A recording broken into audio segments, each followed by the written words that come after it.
નમસ્કાર, આપ જોઈ રહ્યા છો નેશન પ્લસ ન્યૂઝ. હું છું હિરલ આપની સાથે. લાંબા સમયની પડતર માંગણીનો ઉકેલ ન આવતા આખરે આંગણવાડી કાર્યકર બહેનોએ આંદોલનનું શસ્ત્ર ઉગામ્યું છે.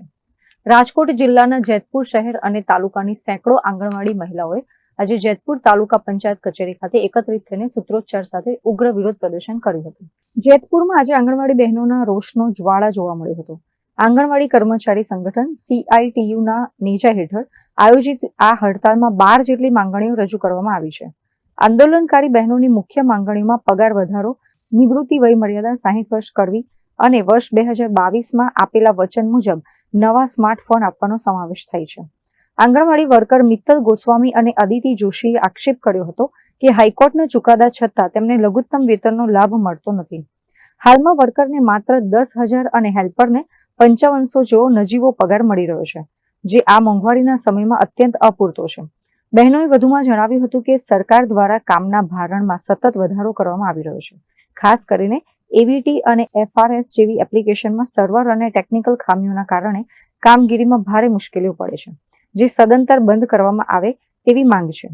જો સરકાર વહેલી તકે બેઠક યોજીને સકારાત્મક નિર્ણય નહીં લે તો આગામી સમયમાં ચૂંટણી બહિષ્કાર જેવી કડક રણનીતિ અપનાવવાની ચીમકી પણ ઉચ્ચારવામાં આવી છે. અત્યારે 18, 19 અને 20 3 દિવસની અમે હડતાલ પાડી છે.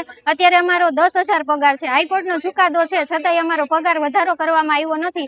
લઘુત્તમ વેતન અમને આપવામાં આવે, અમારું કામગીરીનું ભારણ ઓછું કરવામાં આવે. વારંવાર જે OTP ને EKYC ને FRS ની કામગીરી છે, બધી કામગીરીનું ભારણ ઓછું કરવામાં આવે, જેથી કરીને અમે બાળકો ઉપર ધ્યાન આપી શકીએ અને એમને પૂર્વ પ્રાથમિક શિક્ષણ આપી શકીએ.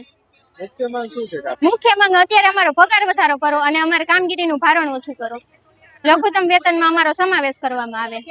અમારી મુખ્ય માંગ એ છે કે કેન્દ્ર સરકારે લાસ્ટ 2018માં જે પગાર વધારો કર્યો એના પછી અમને કઈ પગાર વધારો આપ્યો નથી, અને 2022માં જે રાજ્ય સરકારે પગાર વધારો કર્યો એના પછી પણ અમને કઈ પગાર વધારો નથી આપ્યો. હાઈકોર્ટનો ચુકાદો આવી ગયો કે અમને 26,000 પગાર આપવાનો છે અને પ્લસ અમને કાંઈ નહીં કરવાના છે. એ પણ કઈ અમને કઈ સરકારે કઈ આપ્યું જ નથી. એના પછી અમે હજી અમારો 10,000 પગાર ચાલુ છે. વર્કરનો અને હેલ્પરનો 5,500 પગાર છે.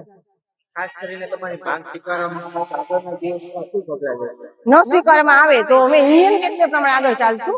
તાળાબંધી જો એ કેસ કન્ટિન્યુ રાખવાનું તો તાળાબંધી કન્ટિન્યુ રાખશું. નેક્સ્ટ ચૂંટણીનો અમે બહિષ્કાર કરશું.